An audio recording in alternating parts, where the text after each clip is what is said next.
meus irmãos, graça e paz a todos, saudações. Quem vos fala é Carlos Oliveira, do canal Pergunte ao Carlão. E hoje vamos dar continuidade ao nosso curso teológico.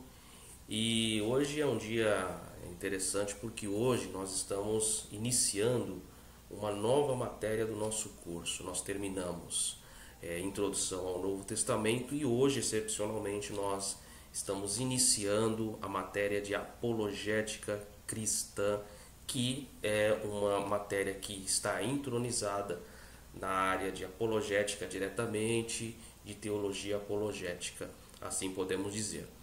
E nessa matéria de apologética, hoje provavelmente nós não vamos encerrar, é claro que não, nós teremos algumas aulas destinadas somente à apologética, e encerrando a matéria de apologética, nós iremos iniciar a matéria de seitas e heresias, que também é uma matéria muito importante e imprescindível para o nosso conhecimento, para que a gente consiga entender as múltiplas diferenças entre aquilo que nós cremos como regra de fé e aquilo que outras pessoas, instituições ou denominações tomam para si como regra de fé, embora não seja de acordo com aquilo que nós cremos. Então a apologética é imprescindível. Então você que já é inscrito, show de bola, divulgue o canal para que outras pessoas se inscrevam também. E você que está chegando aqui e que ainda não é inscrito, se inscreva em nosso canal, nos ajude a crescer o canal para atingir o maior número de pessoas. Nosso interesse é divulgar uma teologia racional e bíblica, não atrelado ou não baseada em conceitos denominacionais, mas uma teologia séria, bíblica e, claro, acima de tudo, uma teologia que nós cremos e temos, que é reformada.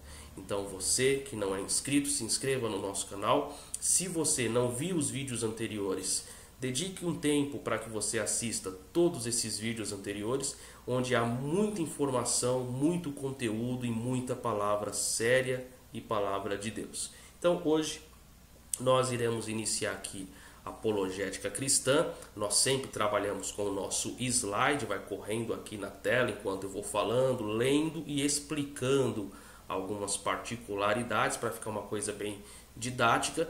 E aqueles que fazem parte do nosso grupo do WhatsApp receberá no final dessa matéria essa apostila que eu estou utilizando.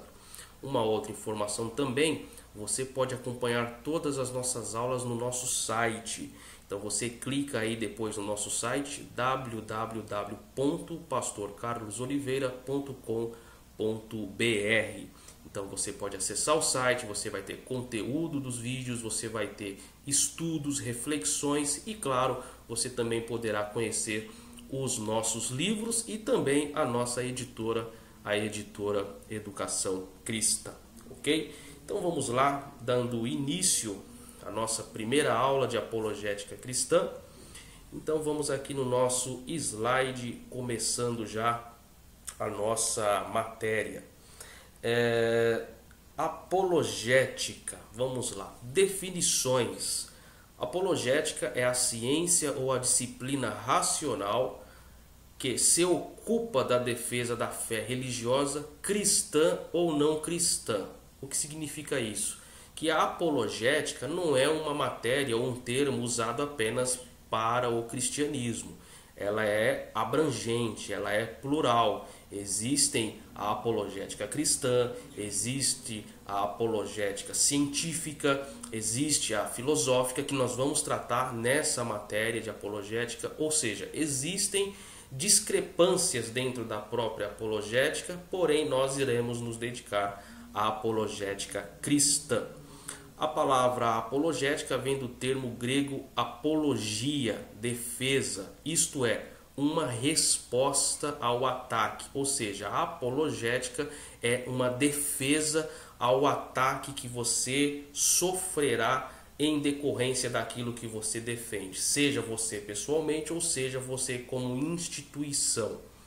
Aqueles que ao longo da história escreveram obras com o intuito de defender a fé e a igreja cristã contra os ataques lançados pelo judaísmo, pelo paganismo, pelo Estado e também pela filosofia de várias escolas, são denominados apologistas ou apologetas, ou seja, aquele que usa da apologética e cria teses dentro de um escopo da qual você defende, e essas teses têm o objetivo de defender a sua tese, você é um apologista ou um apologeta, ou seja, aquele que tem teses que defendem a sua crença, a sua ideia, o seu pensamento.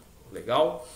Principais apologistas históricos e contemporâneos.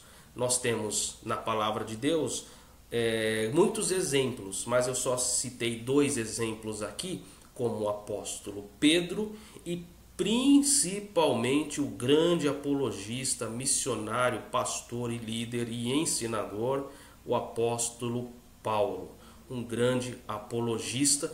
E para você que deseja ler um livro da Bíblia, para que você entenda um pouco mais esse contexto da apologética, eu recomendo você ler o livro ou a Epístola de São Paulo Apóstolo aos Colossenses. É um livro muito bom, a qual Paulo defende de fato ali a fé cristã. É um livro apologético praticamente, o livro de Aos Colossenses. Leia Aos Colossenses para que você tenha uma base interessante sobre o que de fato é uma apologia cristã genuína e verdadeira. Aristides, isso já no contexto mais histórico e contemporâneo, Aristides defendeu o cristianismo contra o paganismo. Era de Atenas e escreveu sua apologia ao imperador Antônio em 147 d.C. Os cristãos, conhecidos na época como a terceira raça, foram chamados por Aristides como raça superior e digna de tratamento humanitário. Quando se trata de terceira raça, se trata de um povo que não deveria ter uma atenção melhor ou igual do que os outros cidadãos romanos. Ou seja, eles eram considerados como a margem da sociedade. Por isso a terceira raça, a margem da sociedade. Pessoas que estão à margem, não fazendo parte de pessoas ou dentro de uma sociedade mais real naquele período do Império Romano. Ou seja, se precisasse de um atendimento, não teria o atendimento, era considerado uma escória diretamente, assim sendo. A obra, da qual restou somente uma tradução siríaca e uma reprodução livre no grego, no romance medieval de Barlan e Joasaph, a obra no caso de Aristides, ataca as formas de adoração entre os caldeus, os gregos, os egípcios e os judeus, exaltando o cristianismo acima destas formas. Ou seja, Aristides defendia o cristianismo. E diante daquele momento havia não só o cristianismo, mas havia as religiões dos caldeus, o gnosticismo ou agnosticismo dos gregos, as religiões egípcias e, claro, o judaísmo.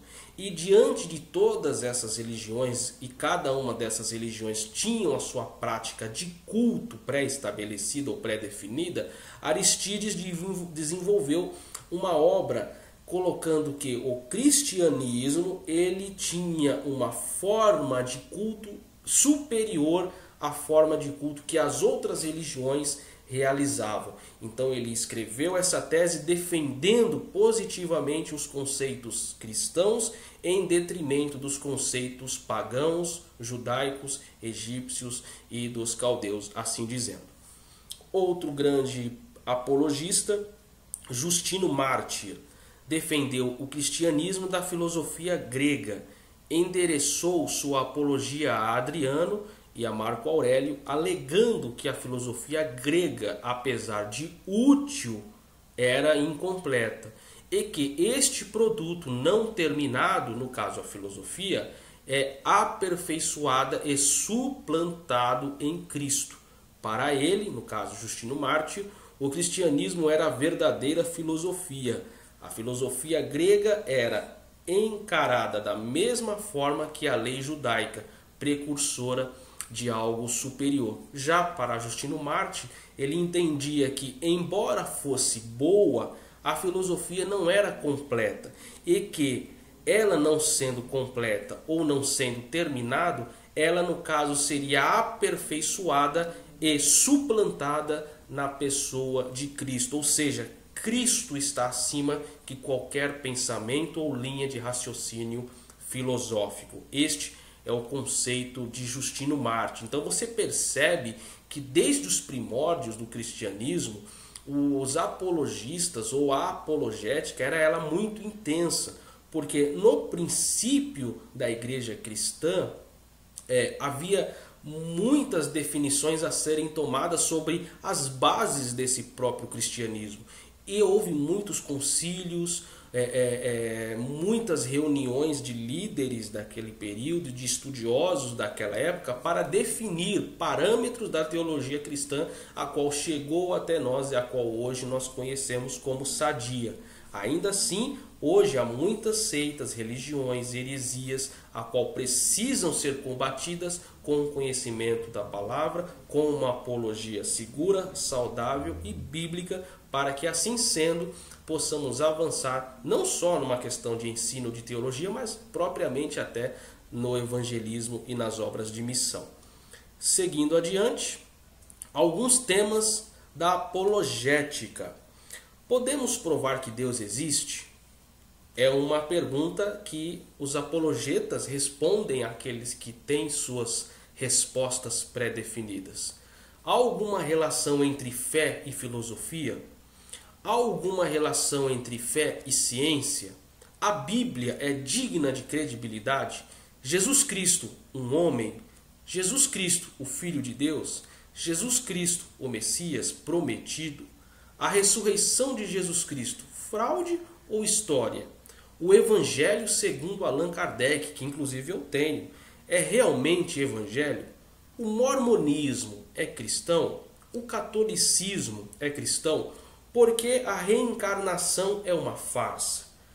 Ângelo Moroni, história ou invencionice humana?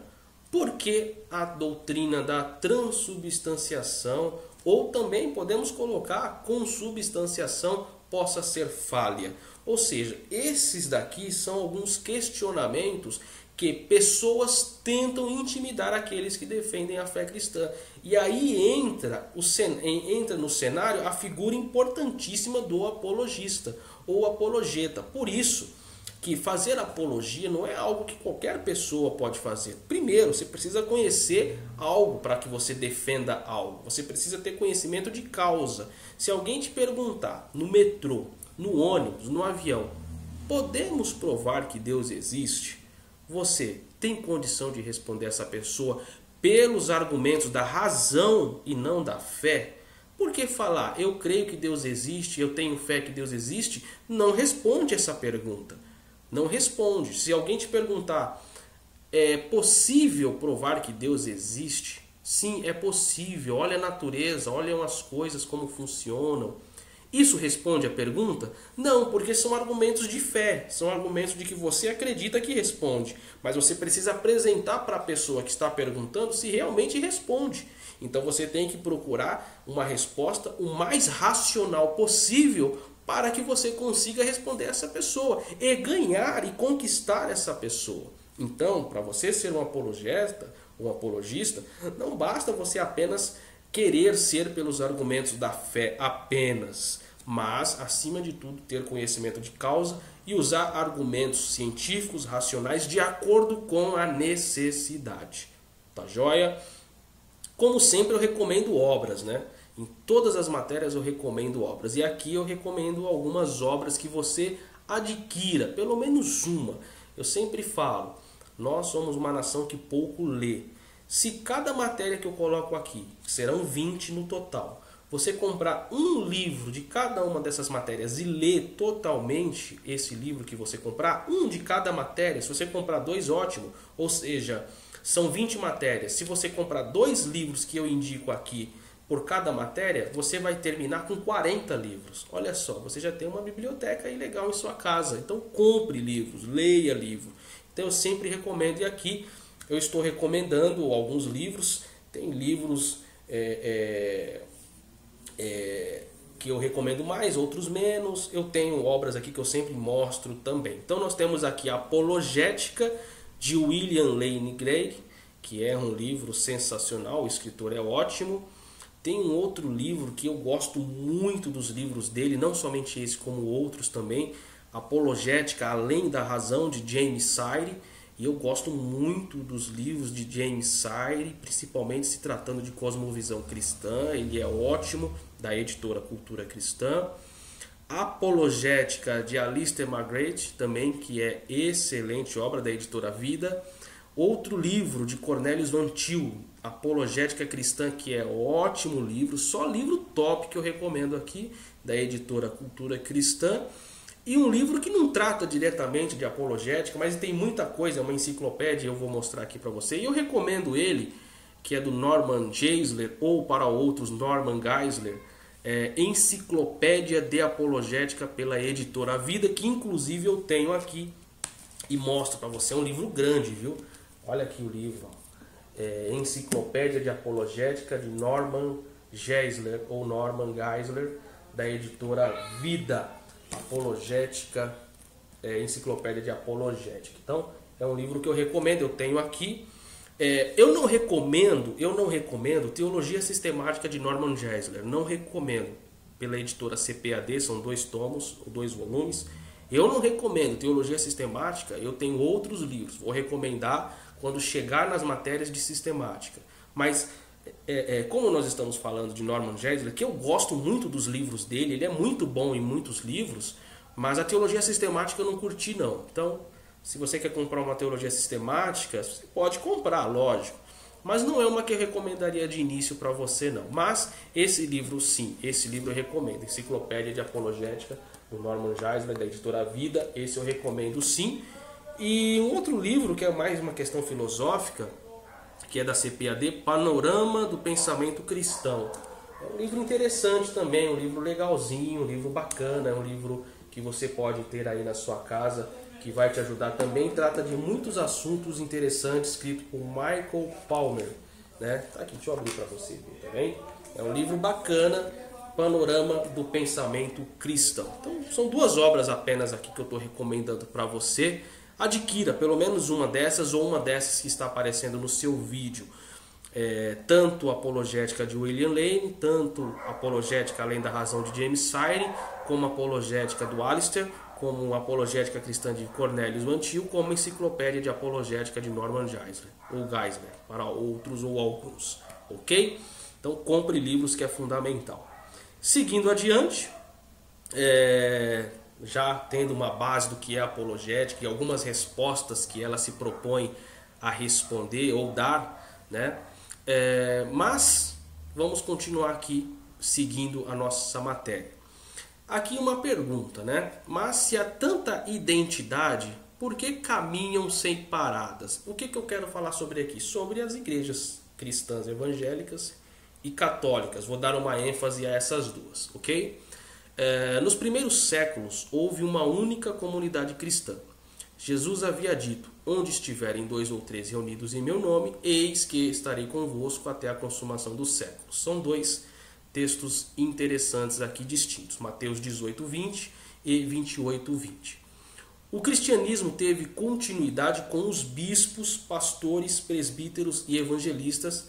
Foram homens veneráveis como Policarpo, discípulo do próprio apóstolo João, Inácio, Pápias, Justino, Irineu, Orígenes, São Crisóstomos e tantos outros líderes que a igreja teve, além, claro, dos seus líderes iniciais, os apóstolos.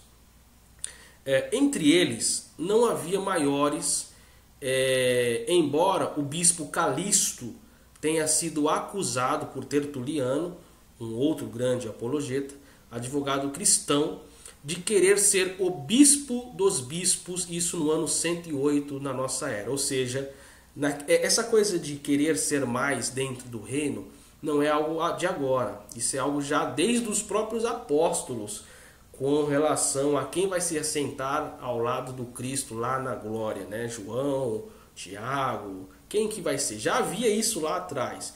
E nos primórdios da igreja, houve o bispo Calixto, que se considerava, ou pelo menos queria ser considerado como o bispo dos bispos, né? O suprassumo, né?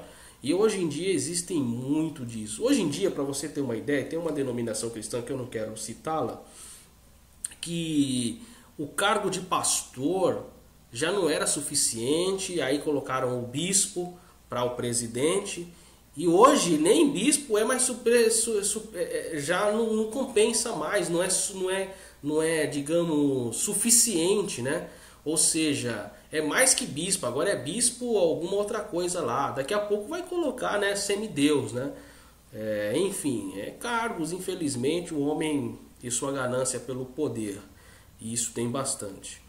A igreja cristã recebeu o nome de católica, para você que não sabe, no concílio de Constantinopla, presidido pelo imperador romano Teodósio, com o decreto Cunctus Populus, no ano de 381. Ou seja, a igreja cristã recebeu o nome de igreja católica no concílio de Constantinopla, pelo imperador romano Teodósio, com um decreto chamado Cunctus Populus, no ano de 381 da nossa era. Apostólica ela não é. Também não sabemos como ela pode ser universal e romana, né? Então, ao mesmo tempo, no caso, né? Católica, apostólica, universal e romana ao mesmo tempo, né? E você observa isso no livro História Eclesiástica, no tomo 1, na página 347. Ainda não havia papa, coloquei aqui entre aspas, mas nos fins do século IV, as igrejas viram-se dominadas por 5 patriarcas que foram os bispos de Antioquia, Jerusalém, Constantinopla e Alexandria e Roma. Eram as cidades mais importantes daquele período, naquela situação. Antioquia, Jerusalém, Constantinopla, Alexandria e Roma, sobre a liderança do cristianismo. Mas o concílio de Calcedônia, no ano de 451, interveio concedendo igualdade com os bispos de Constantinopla com o de Roma. Ou seja, quando nós estudarmos história da igreja, eu ainda não sei quantos vídeos serão necessários para tratar do assunto, porque eu gosto muito de história da igreja, é uma matéria que me atrai bastante, mas você percebe que já havia uma briga política ali de onde seria, ou qual lugar seria a sede do poder cristão, né? Então já havia ali pelo menos cidades rivalizando, que era Constantinopla, na Turquia atual, né, e Roma. Então havia muito choque de interesses de quem ou de onde seria a sede do poder, onde se manifestaria, onde sairiam as ordens, né? Então naquele tempo houve grande problema e no concílio de Calcedônia teve que intervir justamente para colocar como iguais, para não ter esse problema de quem manda mais, certo?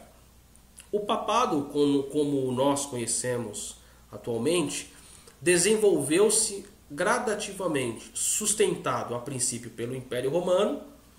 Ele não teve uma data de nascimento, tá? Fique bem claro isso. Não foi instituído por Cristo e nem pelas igrejas, no caso a igreja primitiva. É intruso no próprio cristianismo e não se enquadra na Bíblia, tá? É engraçado que as igrejas católicas entendem que Papa, né, que é pai, né? No caso, a igreja teve seu primeiro Papa, o apóstolo São Pedro, tanto que tem lá praça ou a Basílica de São Pedro lá no Vaticano, que eu não conheço, mas espero um dia conhecer, pisar para conhecer, porque em termos acadêmicos e históricos é importante você ter a oportunidade de conhecer esses lugares, é interessante você um dia conhecer Jerusalém, é interessante você um dia poder conhecer as cidades gregas da qual o apóstolo Paulo andou, é interessante você conhecer a própria hoje Istambul, na Turquia, né, as igrejas daquele período. É interessante você conhecer Roma, o Coliseu, o Vaticano, ter esse contato histórico. Isso é muito gratificante e enriquecedor até mesmo para o seu conhecimento. De não só ser a pessoa que leu, mas a pessoa que esteve no lugar também, que pisou no lugar. Isso é fundamental, isso é show e com certeza é uma coisa que você deve pensar a investir no futuro. Seguindo com o nosso estudo, quando começaram os erros, ainda se tratando principalmente da questão da Igreja Católica e a Igreja Cristã. Sendo a religião cristã fundada por nosso Senhor Jesus Cristo, sim, tá? Nosso Senhor Jesus Cristo. Muitas pessoas falam sem contexto que Jesus odeia o cristianismo. Está errado. Como também pode estar certo. Por quê? Quando você fala que Jesus odeia o cristianismo, nós temos que entender o contexto. Qual cristianismo é o que Cristo gosta ou detém ou fundou e qual é o cristianismo que ele não fundou? Nós temos que entender, porque o cristianismo que Cristo fundou é um cristianismo que atende aos necessitados, que atendem aos pobres, que atendem aos menos favorecidos, que apresenta uma palavra saudável, enriquecedora, de instrução e verdadeira e que traz o conhecimento da própria revelação divina do próprio Cristo. Esse é o cristianismo autêntico, não um cristianismo baseado na materialidade, superficialidade, bestialidade, da ganância, da inveja, do querer ser mais, da acepção, do não ter o acesso ao Cristo. Esse cristianismo Jesus odeia, mas o cristianismo que Cristo fundou não é esse. O cristianismo que Cristo fundou é um cristianismo rico em estar com o próximo, rico em contribuir com o próximo, rico em ensinar o próximo, rico em estar envolvido na comunidade com o próximo, trazendo o próprio Cristo para o próximo. Esse é o cristianismo que Jesus fundou. Foi durante uns 2 séculos, 200 anos no caso, propagada sem modificação ou modificações nem acréscimos. Porém, aproximadamente do ano 200 da nossa época para cá, começam a surgir novas doutrinas. Quando eu coloco AD, não é antes de Deus, né? É em latim, Anno Domini, tá? Ou de Cristo para cá, podemos assim dizer, para ficar mais fácil para você entender. Então começaram a surgir 200 para cá, ou 200 da nossa era, começaram a surgir novas doutrinas, falsificando de toda sorte cerimônias estranhas aos ensinamentos de Cristo, aos quais foram discutidas em concílios e aprovadas por homens, nascendo daí a Igreja Católica Romana, que assim se desviou da doutrina verdadeira, isto é, separou-se da comunhão principal, separou-se do verdadeiro cristianismo, em função do seu próprio sincretismo religioso. Catolicismo é, na verdade, uma seita desmembrada do cristianismo. Você católico que me assiste, que me ouve, é de fato considerado, é só questão de estudar. Você acha que um dos grandes teólogos da atualidade, o Papa Joseph Ratzinger, que se abdicou do papado, né, entregou o bastão, né, renunciou o cargo, você acha que ele, como um grande teólogo, uma mente, sabe lá o quanto aquele cara estudou, ele abriu mão do papado à toa? O cara sabe as coisas que acontecem lá dentro. Nós não temos o acesso pleno das coisas para bater no martelo e falar isso é a verdade, se nós não temos o acesso. Por exemplo, eu já falei em vídeos meus anteriores, você sabe muito bem que tudo o que acontece na administração de um Papa atual, quando ele morre, todos os registros desse Papa, eles só serão colocados à disposição para os estudiosos 80 anos após a sua morte. Por exemplo, Papa João Paulo II faleceu há muito tempo atrás. Só que tudo que ele desenvolveu, escreveu, assinou, recebeu, só vai ser aberto às pessoas daqui a 80 anos da sua morte. Que talvez eu nem esteja mais aqui, vai ser uma outra geração que vai estar aqui. Para você ver como as coisas, como o acesso é restrito. Você entende? Então, a gente afirmar essa é a minha religião, irmãos, a gente tem que estudar a palavra de Deus. Está de acordo com a palavra? Bate, confere com a palavra? Legal. Não confere, sai porque não está correto. Então, é uma seita desmembrada do cristianismo, sim.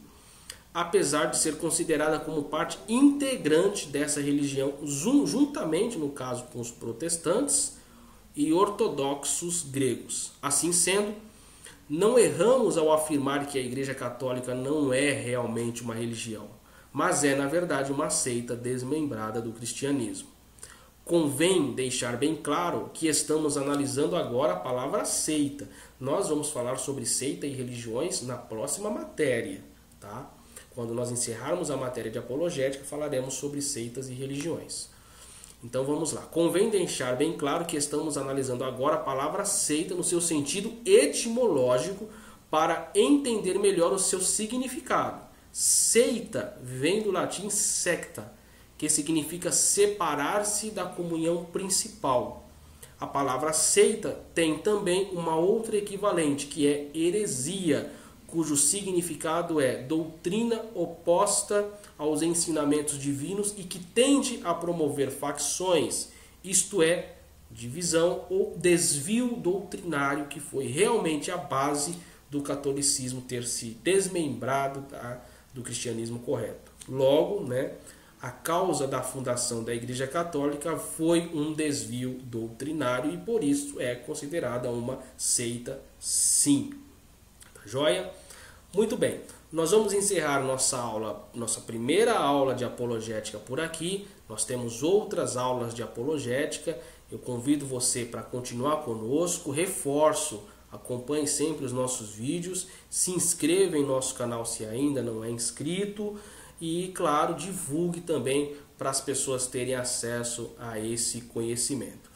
É muito bom poder fazer isso por você que nos acompanha, nos motive. Deixe os seus comentários, suas dúvidas na descrição do vídeo ou aqui também no chat online, enquanto eu estou gravando esse vídeo para vocês, eu consigo, enquanto estamos ao vivo, responder você. Mas qualquer coisa, nossos contatos estão aí. Nossos livros, que você ainda não tem, nossos livros, não adquiriu nenhum dos meus livros, Cacos de Telha, Hermenêutica, História da Igreja, Quando Não Somos Culpados, História de Israel, Teologia Sistemática e, que não está aqui também, mas no próximo vídeo eu vou apresentar cada um dos meus livros para você, o meu último lançamento, Calvinismo e Arminianismo. Então, continue conosco, nossas redes sociais estão aí e nós estamos aqui à disposição para apresentar, no caso, uma teologia séria para você que nos acompanha.